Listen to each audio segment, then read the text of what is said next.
Delta divergence பற்றி ஒரு சில டவுட்ஸு இருக்குது. அதனால் இந்த வீடியோ வந்து உங்களுக்காக போடுறேன் நான். ஏன்னா நிறைய பேர் எனக்கு கொஸ்டின் பண்ணியிருந்தீங்க டைவர்ஜென்ஸை பற்றி.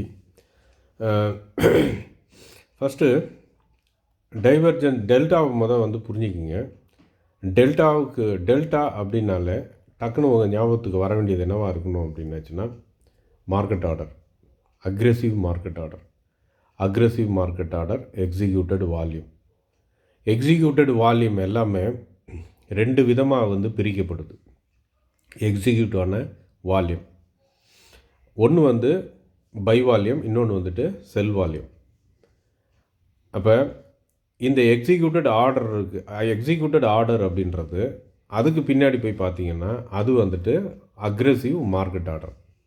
எந்த ஆர்டர்ஸ் எல்லாமே அக்ரெசிவ் மார்க்கெட் ஆர்டராக உள்ளே வருதோ அதை வச்சு தான் இந்த செல் வால்யூம், பை வால்யூம் அப்படின்றத வந்துட்டு பிரிக்கிறாங்க. அப்போ ஒரு ட்ரேடு நடக்குது அப்படின்னாலே அதுக்கு பின்னாடி இருக்கிறது ஒரு மார்க்கெட் ஆர்டர், அதுதான் காரணம் அப்படின்றது தான் ஆர்டர் ஃப்ளோ அனலைஸனுடைய ஒரு அடிப்படையான ஒரு விவாதம். ஸோ அப்போ ஒரு ட்ரேடு நடக்குது, அந்த ட்ரேடு முடிஞ்ச உடனே எவ்வளோ குவான்டிட்டி முடிஞ்சுது அப்படின்றது கணக்குக்கு வந்துடுது. ஸோ வந்த கணக்கை என்ன பண்ணுறாங்க, பிரிக்கிறாங்க. வந்த வால்யூமை செல் வால்யூமாக, அது வந்துட்டு பை வால்யூமான்னு பிரிக்கிறாங்க. அதை பிரித்து அந்த செல் வால்யூத்துலேயும் பை வால்யூத்துலேயும் அதை வந்துட்டு சேர்த்துட்றாங்க. இப்போ இது எப்படி பிரிக்கிறாங்க அப்படின்றத அதுக்குள்ளே நம்ம வந்து போக வேணாம், அதை நம்ம கிளாஸ்லேயே வந்துட்டு பார்த்துட்டோம். இப்போ என்ன கொஸ்டின்னா, டைவர்ஜென்ஸ்னால் என்ன அப்படின்னாச்சுன்னா, இப்போ உங்களுக்கு அந்த மாதிரி வந்துட்டு பிரித்து போடுறப்ப ஒரு ட்ரேடு நடந்துருச்சு, அந்த ட்ரேடு நடந்து எவ்வளோ வால்யூம் நடந்தது அப்படின்றத பிரித்து போட்டாச்சு. அதில் அக்ரெசிவ் பை ஆர்டர்னால் எவ்வளோ நடந்தது, அக்ரெசிவ் செல் ஆர்டர்னால் எவ்வளோ ட்ரேடு நடந்தது அப்படின்றத பார்க்குறப்ப அக்ரெசிவ் பை ஆர்டர்னால் நடந்த ட்ரேடு வந்து ரொம்ப அதிகம், வால்யூம் வந்து ரொம்ப அதிகம் அப்படின்னாச்சுன்னா அது வந்துட்டு பாசிட்டிவ் டெல்டாவாக வரும். ஏன்னா டெல்டாவுக்கு வந்துட்டு ஃபார்முலா என்ன அப்படின்னாச்சுன்னா buy volume minus sell volume. அப்போ பை வால்யூத்திலேருந்து செல் வால்யூத்தை கழிக்கிறப்ப வர நம்பர் தான் வந்துட்டு டெல்டா. அப்போ அந்த டெல்டா எப்போ பாசிட்டிவாக இருக்கும் அப்படின்னாச்சுன்னா, பை வால்யூம் அதிகமாக இருந்ததுன்னா டெல்டா வந்துட்டு பாசிட்டிவாக இருக்கும். அதுவே டெல்டா வந்துட்டு கம்மியாக இருந்தது அப்படின்னாச்சுன்னா செல் வால்யூத்தோட வர ஆன்சர் வந்து மைனஸில் போகும், நெகட்டிவ் டெல்டாவாக ஆகிடும். ஸோ அப்போ பாசிட்டிவ் டெல்டா அப்படின்னாலே நம்ம புரிஞ்சிக்க வேண்டியது என்னென்னா, பை வால்யூம் ரொம்ப அதிகமாக இருக்குது. பை வால்யூம் ரொம்ப அதிகமாக இருக்குன்னா என்ன அர்த்தங்க அப்படின்னா, அக்ரெசிவ் மார்க்கெட் ஆர்டரு பை ஆர்டராக உள்ளே வந்த அக்ரெசிவ் மார்க்கெட் ஆர்டரு செல் ஆர்டரோட அதிகம் அப்படின்றது தான். ஓகே, சரி. இப்போ இந்த மாதிரி ஒரு பாசிட்டிவ் டெல்டா வந்து நம்மளுக்கு கிடச்சிருச்சு. இப்போ பாசிட்டிவ் டெல்டா கிடைச்ச உடனே அதனுடைய ரிசல்ட்டு ப்ரைஸ் சார்ட்டில் நம்மளுக்கு தெரியணும். ஆனால் ப்ரைஸை பார்த்தோம் அப்படின்னாச்சுன்னா ப்ரைஸு ஏறணும் யதார்த்தமாக. ஏன்னா அக்ரெசிவ் மார்க்கெட் பை ஆர்டர் உள்ளே வந்ததால் டெல்டா பாசிட்டிவாக இருக்குது. டெல்டா பாசிட்டிவாக இருக்கிறதுனால ப்ரைஸு வந்து ஏறி இருக்கணும். ஆனால் ப்ரைஸு ஏறலை, ப்ரைஸு இறங்கியிருக்கு. ஸோ இதுதான் டைவர்ஜென்ஸ் அப்படின்றது. அப்போ இது ஒரு முரண்பாடாக இருக்குது. அப்போ அவ்வளோ ஒரு முயற்சி எடுத்தும் அதிக வால்யூம் பை வால்யூம் வந்தும் நம்மளுக்கு ரிசல்ட் வந்துட்டு வரல, நெகட்டிவாக போகுது. அதான் ஆப்ரேஷன் சக்ஸஸ் பேஷன் டைடு அப்படின்வாங்கள்ல, அந்த மாதிரி. அப்போ டெல்டான்றது ஒரு எஃபோர்ட், ப்ரைஸுன்றது ஒரு ரிசல்ட்டு. ஸோ எஃபோர்ட்டு எடுத்தாச்சு, ஆனால் ரிசல்ட்டு நெகட்டிவ். ஸோ இதுதான் வந்து டைவர்ஜென்ஸு. இப்போ இதுவே நெகட்டிவ் வால்யூமாக இருக்குதுன்னு வச்சுக்கோங்க, நெகட்டிவ் டெல்டாவாக இருக்குது. ஸோ நெகட்டிவ் டெல்டாவாக இருக்குது அப்படின்னாச்சுனாலே அப்போ என்ன அர்த்தம், அக்ரெசிவ் செல் ஆர்டரு பை ஆர்டரோட அதிகமாக வந்ததால் வியாபாரம் நடந்திருக்கு. அதனால் வந்த வால்யூம் வந்து செல் வால்யூம் அதிகமாக இருக்குது பை வால்யூத்தோட. அப்போ செல் வால்யூம் வந்து அதிகமாக இருந்ததுன்னா அதனுடைய விளைவு என்னவாக இருக்கணும், ப்ரைஸு இறங்கியிருக்கணும் கீழே. ஆனால் ப்ரைஸு இறங்கலை, ப்ரைஸு அதுக்கு மாறாக ஏறி இருக்கு. ஸோ இதுதான் வந்து டைவர்ஜென்ஸ். அப்போ எஃபோர்ட் ஒன்று எடுக்கிறோம், ஏற்றுறதுக்காக ஒரு எடுத்த எஃபோர்ட்டு ப்ரைஸை ஏற்றாமல் ப்ரைஸு அதுக்கு அகென்ஸ்டாக இறங்கிடுது. அப்போ எதுக்காக எஃபோர்ட் எடுத்தோம்? ஏற்றுறதுக்காக. அதை எப்படி ஏற்றுறதுக்காகன்னு புரிஞ்சுக்கிட்டோம்? டெல்டா வந்துட்டு பாசிட்டிவாக இருந்ததால். டெல்டா பாசிட்டிவாக இருந்ததுன்னா என்ன அர்த்தம்? அந்த டெல்டாவுக்கு காரணமான market aggressive market buy order வந்ததால் அதிகமாக செல் ஆர்டரை விட. ஓகே. ஸோ அப்போ அவ்வளோ எஃபோர்ட்டை எடுத்தோம், ஒரு பாசிட்டிவ் டெல்டா வந்தோம், நம்மளுக்கு ப்ரைஸ் ஏறலை அப்படின்னாச்சுன்னா இதை தான் வந்துட்டு புல்லிஷ் டைவர்ஜென்ஸ்னு சொல்லுவோம். சரி, அடுத்தது நெகட்டிவ் டெல்டா வந்தோம், அவ்வளோ அக்ரெசிவ் செல் ஆர்டர் வந்தோம், ப்ரைஸினுடைய விலையை ப்ரை இறங்காமல் ஏறிடுச்சு ப்ரைஸு. ஸோ அப்போ என்னன்னு சொல்லுவோம்? இதை வந்துட்டு பேரிஷ் டைவர்ஜென்ஸ் அப்படின்னு சொல்லுவோம். So bullish divergence, bearish divergence. So இந்த மாதிரி இதை தான் வந்து டைவர்ஜென்ஸுன்றது. இப்போ நம்மளுக்கு என்ன ஒரு கொஸ்டின்னா, இந்த மாதிரி வந்துருச்சுன்னா ப்ரைஸ் ரிவர்ஸ் ஆகும்னு அர்த்தமா?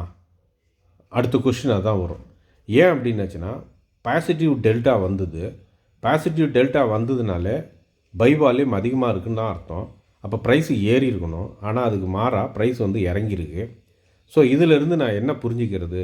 நான் இப்போ உடனே ஷார்ட் பொசிஷன் எடுக்கலாமா, இல்லை லாங் பொசிஷன் எடுக்கலாமா அப்படின்ற ஒரு கொஷின் வந்ததுன்னா, இது எதை குறிக்குது அப்படின்னுச்சுன்னா, இது இந்த பொசிஷனை எடுங்க, அந்த பொசிஷனை எடுங்க அப்படின்றதெல்லாம் வந்து சொல்ல வரல. அவ்வளவு அதிகமாக அக்ரெசிவாக மார்க்கெட் ஆர்டர் உள்ளே வந்தாலும் அதை தடுத்து நிறுத்தி ப்ரைஸை வேறு திசைக்கு திருப்புற அளவுக்கு அங்கே வந்து லிக்விடிட்டி ரொம்ப அதிகமாக இருந்திருக்குன்னு அர்த்தம். அப்போ லிக்விடிட்டி அங்கே ரொம்ப அதிகமாக இருக்குது அப்படின்னாச்சுன்னா, லிக்விடிட்டினா என்ன அப்படின்னா லிமிட் ஆர்டர்ஸ். அப்போ லிமிட் ஆர்டர்ஸு அந்த இடத்துல ரொம்ப அதிகமாக இருந்ததால் ப்ரைஸை வந்துட்டு டெல்டாவுக்கு ஏற்ற திசையில், டெல்டா எந்த டைரெக்ஷனில் பாசிட்டிவ் டெல்டானா ப்ரைஸும் வந்து ஏறி இருக்கணும், ஆனால் ஏற விடாமல் தடுத்து நிறுத்திடுச்சு. அப்போ இதுக்கு காரணம் என்ன அப்படின்னாச்சுன்னா லிக்விடிட்டினா லிமிட் ஆர்டர்ஸ். அப்புறம் அப்படி இப்படின்னு இப்போ சுற்றி வளைச்சி இப்போ எங்கே வந்துட்டோம்? அப்போ இது ரெண்டு சண்டை நடக்குது. அது ஒன்று வந்துட்டு மார்க்கெட்டு அக்ரெசிவ் மார்க்கெட் ஆர்டர் இருக்கும், லிமிட் ஆர்டர் இருக்குமா அப்படின்னாச்சுன்னா எஸ். அக்ரெசிவ் மார்க்கெட் ஆர்டர் இருக்கும், லிமிட் ஆர்டர் இருக்கும், இடையில தான் வந்துட்டு இந்த சண்டை வந்து நடக்குது. ஸோ இந்த சண்டை நடக்கிறப்ப என்ன இதில் டெல்டா டைவர்ஜென்ஸ்னால் என்ன ஆகுது? அந்த அளவுக்கு அக்ரெசிவாக மார்க்கெட் ஆர்டரை போட்டும், அதிக அளவில் மார்க்கெட் ஆர்டரு பை ஆர்டரை போட்டும் ப்ரைஸை ஏற்ற முடியாமல் தோல்வி அடைஞ்சாச்சு. Operation success, patient died. அப்போ இதில் ஜெயித்தது யார் அப்படின்னாச்சுன்னா லிக்விடிட்டி, அதாவது லிமிட் ஆர்டர்ஸ் வந்துட்டு ஜெயிச்சிடுச்சு. அக்ரெசிவாக உள்ளே வந்த மார்க்கெட் ஆர்டர் வந்து தோத்துருச்சு. சரி, இப்போ இது வந்து கரண்ட் சுச்சுவேஷன். இதுக்கு அப்புறம் ப்ரைஸ் வந்துட்டு எப்படி வந்து நகரும், இதை நம்ம உடனே வந்துட்டு முடிவு பண்ணிட முடியுமா அப்படின்னாச்சுன்னா, அங்கே தான் கான்டெஸ்ட் அப்படின்ற ஒரு சொல்லை வந்து நம்ம சொல்கிறோம். கான்டெஸ்ட் அப்படின்னா என்ன அப்படின்னாச்சுன்னா, இந்த சண்டை எந்த இடத்துல நடக்குது அதை வந்து நல்லா கவனிக்கணும். ப்ரீவியஸ் டே ஹையில் நடக்குதா, இல்லை ப்ரீவியஸ் டே லோவில் நடக்குதா? சரி, previous day high, previous day லோவை ஒதுக்கிடும், வேறு ஏதாவது சொல்லுங்கள். ரேஞ்சு நேற்று வந்த ஒரு ஸ்விங்கினுடைய ரேஞ்சு ஹையில் நடக்குதா, இல்லை அந்த ரேஞ்சு லோவில் நடக்குதா? ஸ்விங் ஹையில் நடக்குதா, ஸ்விங்கு லோவில் நடக்குதா? ஸோ இதுதான் கான்டெஸ்ட், எந்த இடத்துல நடக்குது அப்படின்றத கவனிக்கணும். சரி, ஓகே, நான் வந்து வால்யூம் ப்ரொஃபைல் யூஸ் பண்ணுறேன். அப்போ வால்யூம் ப்ரொஃபைல் யூஸ் பண்ணுறீங்க அப்படின்னாச்சுன்னா, வேலி ஏரியா ஹையில் நடக்குதா, வேலி ஏரியா லோவில் நடக்குதா அப்படின்றத பார்க்கணும். ஸோ ஓகே, ஏன்னா இது தவிர்த்து வேறு எங்கேயாவது இந்த யுத்தம் நடந்து, அதாவது இந்த மாதிரி ஒரு டைவர்ஜென்ஸ் வந்ததுன்னா, ஒரு புல்லிஷ் டைவர்ஜென்ஸோ இல்லை பேரிஷ் டைவர்ஜென்ஸோ வந்ததுன்னா, வேறு இடத்துல வந்ததுன்னா அதை நீங்கள் வந்துட்டு கணக்கில் எடுத்துக்க வேண்டாம், அதை விட்டுறலாம். சரி, ஓகே, இப்போ நம்ம ஸ்டோரி வரும். இப்போ ஒரு டைவர்ஜென்ஸ் வந்து நடந்துருச்சு, பாசிட்டிவ் டெல்டா வந்தது, பாசிட்டிவ் டெல்டா உள்ளே வந்தோம், ப்ரைஸு வந்து நெகட்டிவாக இருக்குது. இது எங்கே நடக்குது அப்படின்னாச்சுன்னா VAHல் நடக்குது, VALல் நடக்குது. சாரி, வேல்யூ ஏரியா லோவில் நடக்குது. வேல்யூ ஏரியா லோனா ப்ரீவியஸ் டே லோலேயே நடக்குதுன்னு வச்சுக்கோம். ஒரு ரெண்டுத்தில் ஏதாவது ஒன்று ப்ரீவியஸ் டே லோவில் நடக்குதுன்னு. அப்போ ப்ரைஸு வந்து ப்ரீவியஸ் டே லோவில் இருக்குது.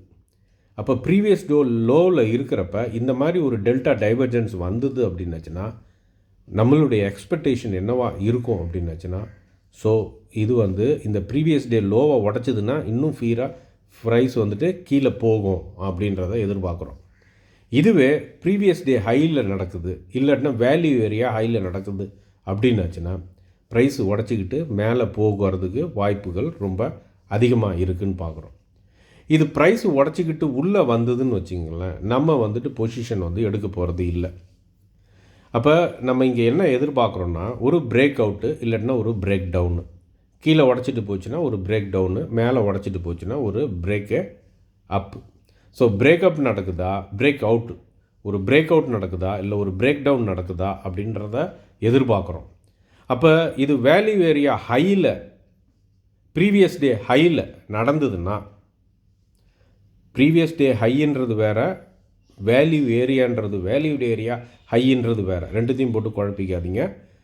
செஷன் வால்யூம் ப்ரொஃபைலில் வேல்யூ ஏரியா ஹை அப்படின்றது அந்த 70% வேல்யூ ஏரியாவினுடைய டாப்பு, அந்த 70% வால்யூம் ஏரியாவினுடைய பாட்டம் தான் வந்து வேல்யூ ஏரியா லோ. ஸோ இந்த விஹெச்எல் விஹெச் ஹை அப்படின்றது வேறு வேறு. இதையும் ப்ரீவியஸ் டே ஹையையும் ப்ரீவியஸ் டே லோவையும் கன்ஃபியூஸ் பண்ணிக்க வேண்டாம். இந்த 4 இடத்துல மேலே சொன்னது previous day high, value area high, இது ரெண்டு இடத்துல நடக்குது அப்படின்னாச்சுன்னா நம்ம பிரேக் அவுட்டை எதிர்பார்க்குறோம். இல்லை ப்ரீவியஸ் டே லோலேயோ இல்லது வேல்யூ ஏரியா லோலேயோ இந்த டைவர்ஜென்ஸ் நடக்குது அப்படின்னாச்சுன்னா பிரேக் டவுனை எதிர்பார்க்குறோம். ஸோ அப்போ பிரேக் டவுனை வந்து நம்ம எதிர்பார்க்குறப்ப இது ரிவர்சல் கிடையாது, பிரேக் டவுனை வந்துட்டு எதிர்பார்க்குறோம். ஏன்னா ப்ரைஸ் ஆல்ரெடி அந்த இதுக்கு வந்துருச்சு, எந்த இது லோக்கு வந்துருச்சு, இறங்கி வந்திருக்கு. இல்லை அது மேலேனா மேலே ஏறி போய் நிற்கிதுன்னு வச்சுக்குவோம், அந்த இடத்துல நடக்குதுன்னு. ஸோ அப்போ ஃபர்தராக அது மேலே போகுமா அப்படின்ற ஒரு எதிர்பார்ப்பு நம்மக்கிட்ட இருக்குது. ஸோ அப்போ ஃபர்தராக மேலே போகுமா அப்படின்னாச்சுன்னா அப்போ டெல்டா டைவர்ஜென்ஸ் நடந்துருச்சுனாலே அது ரிவர்ஸ் ஆக போகுதுன்னு அர்த்தம் கிடையாது. இல்லை அது ரிவர்ஸ் ஆகாமல் பிரேக் அவுட்டு இல்லை பிரேக் டவுன் ஆகி போகுது அப்படின்றதும் இன்னும் உறுதி கிடையாது. அப்போ என்ன நம்ம அப்சர்வ் பண்ணணும் அப்படின்னாச்சுன்னா அந்த இடத்துல என்ன நடக்குதுன்றதை வந்துட்டு பார்க்கணும். அப்போ அதில் தான் ஒரு மொமெண்டம் வந்து எதிர்பார்க்குறோம். அப்போ அந்த மொமெண்டம் வந்து ஒன்று ரிவர்சலாகவும் இருக்கலாம், இல்லை பிரேக் அவுட் ஆகி மேலே போகலாம், மேலே நடந்துகிட்டு இருந்ததுன்னா, இல்லை கீழே இருக்கிற இடத்துல நடந்துகிட்டு இருந்ததுன்னா கீழே வந்து போகலாம். ஸோ இப்போ கீழே போகிற மாரி நம்ம எடுத்துக்கிட்டோம் அப்படின்னாச்சுன்னா ஃபஸ்ட்டு இந்த லெவல், ஃபார் எக்ஸாம்பிள் இந்த வேலிட் ஏரியா செஷன் வால்யூம் ப்ரொஃபைலில் இந்த வேலிட் ஏரியாவிலேருந்து இப்போ வெளியில் வந்திருக்கு ப்ரைஸு. இப்போ வெளியில் வந்த ப்ரைஸு ஒரு பேலன்ஸ்டு ஸ்டேட்டில் இருந்து நிலையில் இருந்து அன்பேலன்ஸ்டு ஒரு நிலைக்கு வந்து மாறுறதுக்காக அது வந்துட்டு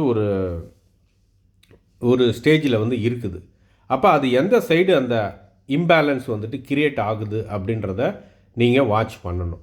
வாட்ச் பண்ணி அது வேல்யூ ஏரியாவை விட்டு விலகி வெளியில் போகுது அப்படின்னாச்சுன்னா அது எந்த டைரெக்ஷனில் போதும், மேலே போச்சுன்னா bullish FVG fair value gap வந்து ஃபார்ம் ஆகணும். இல்லை கீழே போகுது அப்படின்னாச்சுன்னா பேரிஷ் ஃபேர் வேல்யூ கேப் வந்துட்டு ஃபார்ம் ஆகணும். அப்படி ஃபார்ம் ஆச்சுன்னா நீங்கள் வந்துட்டு பொசிஷனை வந்துட்டு எடுக்கலாம்.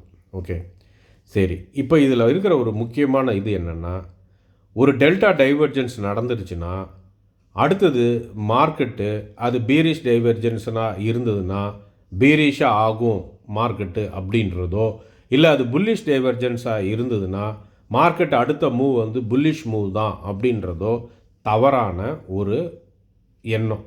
அந்த மாதிரி எந்த ரூலும் வந்து கிடையாது. அப்போ இது எதை தான் உணர்த்துது அப்படின்னா, டெல்டா டைவர்ஜென்ஸ் நடந்துருச்சுனாலே நம்ம கெட் ரெடி, ஏதோ ஒரு டைரெக்ஷனில் ப்ரைஸ் அடுத்தது மூவ் ஆகிறதுக்கு ரெடி ஆகுது.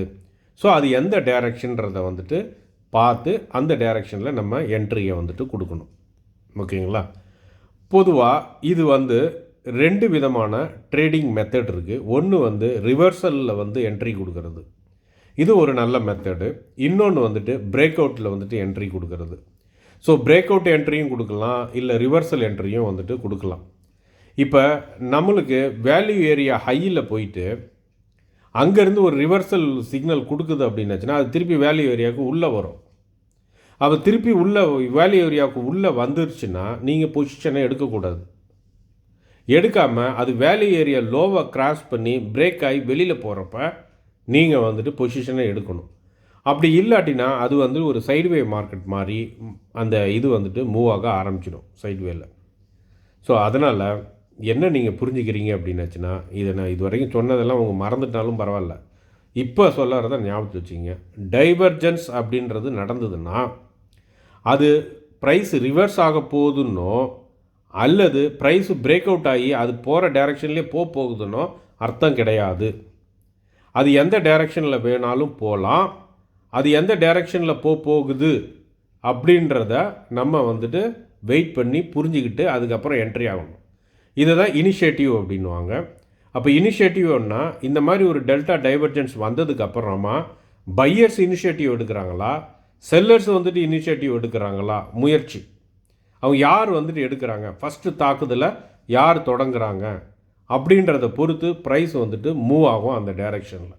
ஸோ அதுக்கு வெயிட் பண்ணணும். அதுக்கு வெயிட் பண்ணுறதுக்கு அதை கண்டுபிடிக்கிறதுக்கு தான் எஃப்இஜியை வந்து எஸ்எம்சி கான்செப்டில் இருக்கிற எஃப்இஜியை கொண்டாந்து வால்யூம் செஷன் வால்யூம் ப்ரொஃபைலில் நம்ம வந்துட்டு சேர்க்குறோம். ஓகேங்களா?